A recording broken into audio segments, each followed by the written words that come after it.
이 세상에는 극과 극을 달리는 엄청난 대조의 사건이 많고 격세지감을 느끼게 하는 수많은 반대적인 상황이 있습니다. 광명과 흑암, 기쁨과 슬픔이 그렇고 건강과 질병이나 부요와 가난도 그렇습니다. 어디 그뿐이겠어요?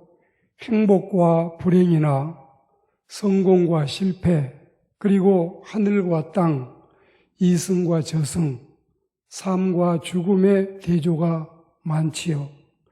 그러나 그 중에도 뭐니 해도 천지의 창조주이신 예수님의 죽으심과 그 예수님의 부활만큼 큰 반전도 달리 없을 것이고 기상천외한 엄청난 대조의 사건도 결코 없을 것입니다.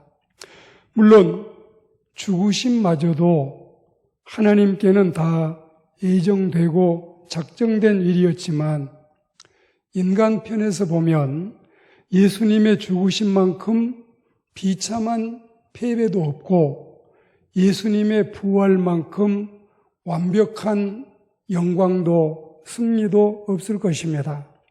왜 그럴까요?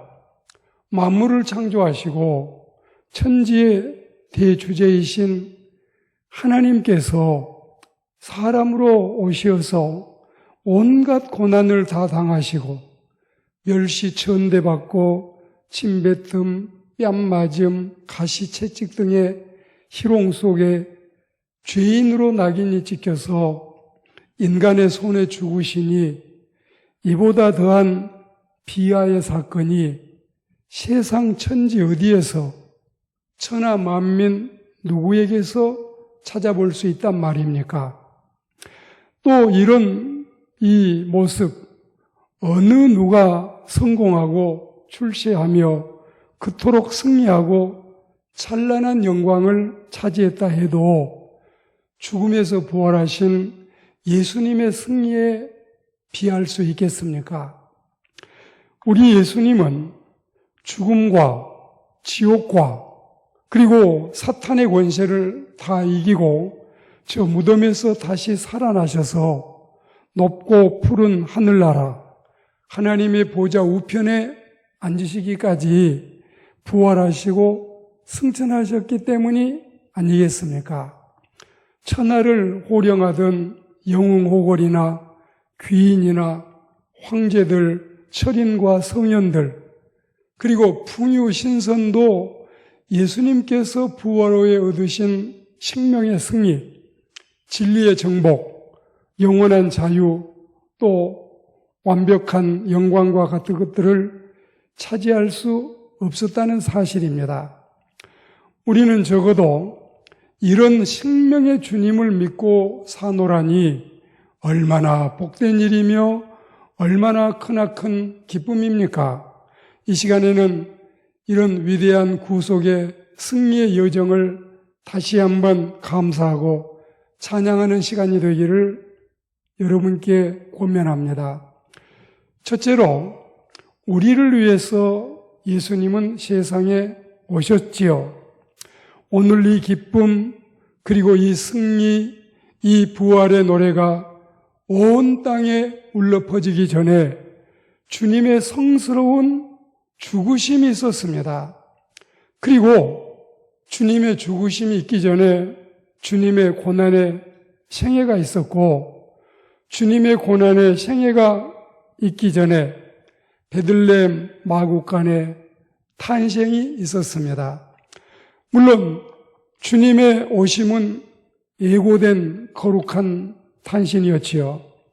죄 많은 우리 인생들을 구원하시고 주님의 나라로 데려가시기 위해서 우리의 몸과 마음과 정신과 영혼으로부터 무서운 죄의 이물질, 오염된 죄의 병균 덩어리, 그리고 또한 죄 많은 우리의 이 썩어서 이제 살이 썩고 영혼을 파먹는 죄의 독성, 전신에 이미 퍼져버린 죄의 감염, 이런 것들을 다 뽑아내고 제거해 주시기 위해서, 그리고 죄로 인해서 생명을 담보로 사망 권세에 포로로 잡혀있는 우리를 이끌어내 주기 위해서 주님이 오신 것이고 십자가에 죽으신 것입니다.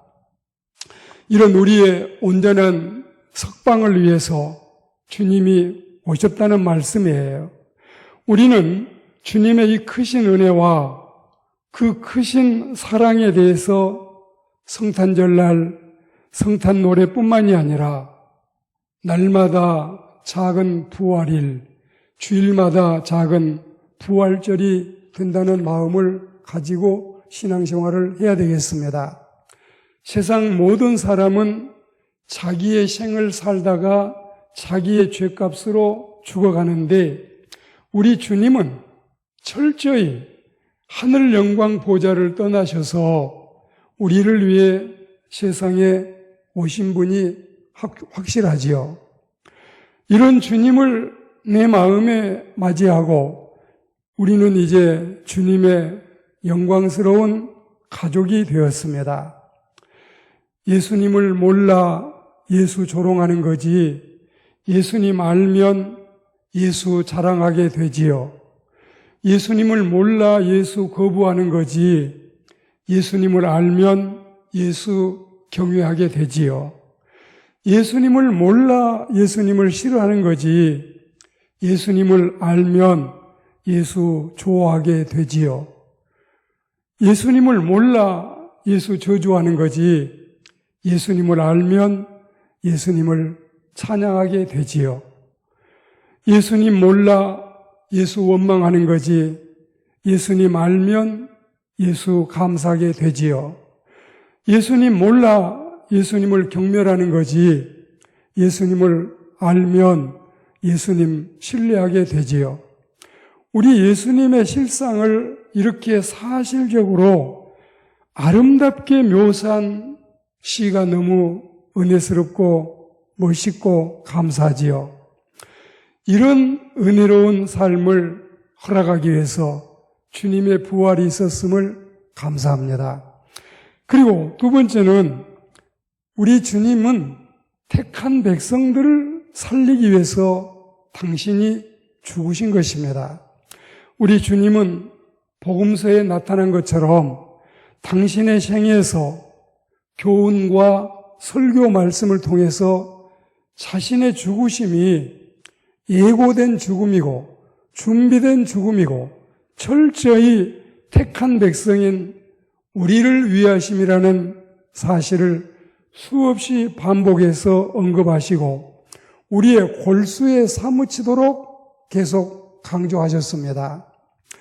위의 시와 연결된 부분을 여러분께 더 소개해 드리겠습니다. 예수 몰라 예수 부인하는 거지 예수 알면 예수 영접하게 되지요. 예수 몰라 예수 불신하는 거지 예수 알면 예수 신앙하게 되지요. 예수 몰라 예수 무시하는 거지 예수 알면 예수 인정하게 되지요. 예수 몰라 예수 미워하게 되지 예수 알면 예수님 사랑하게 되지요. 예수 몰라 예수 멸시하게 되지 예수 알면 예수 환영하게 되지요. 예수 몰라 예수 천대하는 거지 예수 알면 우리 예수님 경배하게 되지요. 자, 여러분 요한복음 13장을 보셔요. 6월절 전에 예수께서 자기가 세상을 떠나 아버지께로 돌아가실 때가 이른 줄 아시고 세상에 있는 자기 사람들을 사랑하시되 끝까지 사랑하시니라 이렇게 말씀하지 않으셨겠어요? 그 후에 우리 예수님의 행적을 볼까요? 겉옷을 벗고 수건을 가져다가 허리에 두르시고 대야에 물을 떠다가 그리고 먼지 풀풀 나고 냄새 쿨쿨 나는 제자들의 발을 씻기시고 제자들이 흔들리지 않도록 말씀하시고 기도하시고 인류 최초의 성찬식, 교회사 맨 처음 성찬식을 친히 주님이 거행하신 것입니다. 이어서 보혜사 성령님이 오시되라는 것을 약속하셨고, 마지막 고별사에서는 내가 떠나가는 것이 너희에게 유익이라. 요한복음 16장 7절 말씀에 이렇게 말씀하시고, 성찬식 때는 우리가 주님의 살을 먹지 않고 주님의 피를 마시지 않으면 우리 속에 생명이 없다는 사실을 분명히 말씀을 했습니다. 그리고 내 살을 먹고 내 피를 마시는 자는 영생을 가졌고 마지막 날에 내가 다시 그를 살리리라. 이렇게 말씀했어요. 주님은 실로 우리의 질고를 지고 우리의 슬픔을 당해내셨습니다. 주님이 찔리심은 우리 허물 때문이고 주님이 상하심은 우리의 죄악을 인함이었습니다. 그리고 주님은 당신의 고귀한 생명을 우리에게 기꺼이 다 내주신 거예요. 너무나도 고맙고 감사하고 황공하고 백골난망한 사랑이요 은혜가 아닐 수 없습니다. 그리고 세 번째로, 예수님이 우리를 위해 오셨어요. 두 번째는 우리를 위해 죽으셨어요. 세 번째는 우리의 부활을 위해서 다시 살아나신 것입니다. 예수님이 세상에 오심도 그리고 숭고한 죽으심도 그러하셨듯이 주님이 죽음에서 다시 살아나신 것도 주님을 구주로 믿는 우리 신자들의 부활을 위해서 잠자는 자들의 첫 열매로 다시 살아나신 것입니다. 기독교는 바로 여기에서부터 출발하지요. 부활이 있기 전에는 예수교회는 존재하지 않았습니다. 부활 전에는 그리스도인들이 있을 수가 없었습니다. 예수님의 부활이 기독교를 탄생시켰고 그리스도의 다시 사심이 예수교 신자들을 모이게 했고 그들을 신앙인으로 만들었습니다. 만일 예수의 부활이 없었더라면, 그리스도의 무덤이 비어있지 않았더라면 기독교는 영원히 골고다 해골 언덕의 종교로 끝났을 것이고 또 무덤의 종교로 여타 종교와 별반 다름이 없었을 것은 뻔합니다. 그러나 주님께서 신자들의 부활을 위해서 벌떡 일어나심으로써 우리는 죽음이 최후가 아니며 무덤이 끝도 아니고 요단강 건너 저 언덕 너머에 생명의 깃발이 힘차게 나부끼고 부활 시대에 그리고 부활의 소망을 가지고 살아가고 또한 이 세상을 뛰어넘어 저 하늘나라를 바라보게 된 것입니다. 주님은 지금 무덤에 없습니다. 우리는 공동묘지든 가족 묘지든 빌린 무덤이든 거기에서 주님을 만날 수가 없습니다. 주님의 죽으심으로 인해 이제 우리는 더 이상 슬퍼하지 않아도 되겠습니다. 주님의 시신이 없어진 일로 인해서 더 이상 근심하지 마십시오. 어찌하여 버젓이 살아계신 분을 사망자 명단에서 찾을 수 있으리요? 죽은 자들 가운데서 발견할 수 있으리요? 우리가 어떻게 주님을 영안실에서 배울 수 있겠습니까? 셰익스피어는 진토로 화하고 그가 누운 영국 에이번 무덤에서 일어나지 못했지요. 소크라테스도 셸리도 그리스와 이태리에서 깊이 잠들었지요. 그러나 그리스도 우리 예수님은 당당히 그 무덤으로부터서 살아서 걸어 나오신 것입니다. 그분이 묻히셨던 곳은 무덤이라기보다는 마치 자고 나온 침실 같았습니다. 저는 성지순례시에 가든톰에서 이 가든톰이 바로 주님이 무덤에서 부활하신 그 장소인데 세계에서 모여든 200여 명이 넘는 신자들과 주일 예배를 드린 적이 있습니다. 무덤 앞에는 그는 살아나셨다, 그는 여기 계시지 않는다, 이렇게 선명하게 영어 성경으로 씌워 있지요. 정원에는 몇 군데 우람하게 서 있는 나무들로 인해서 그늘이 드리워져 있고 사이사이를 뚫고 들어오는 아침 9시에 빛나는 햇살은 한없이 힘찼으며 햇살을 받아들이는 정원의 나무가지는 몹시도 싱그러웠습니다.